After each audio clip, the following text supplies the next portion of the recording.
टमाटर ट्री का पौधा है और इसको टमाटर भी लगते हैं जिसकी उम्र 20 से 25 साल होती है। सदाबहार पौधा होता है इसका और इसको टमाटर लगते रहते हैं। टमाटर का ट्री होता है, साइड पे मैं पिक्चर लगा दूंगा।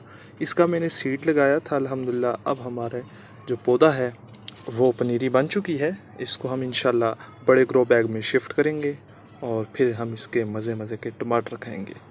उम्मीद करते हैं टमाटर ट्री के हवाले से आप हैरान होंगे कि टमाटर ट्री आप पहली दफ़ा सुन रहे हैं, लेकिन ये हकीकत है और ये पाकिस्तान में भी आ चुका है और पाकिस्तान में बाकायदा फल भी दे रहा है पहाड़ी इलाकों में।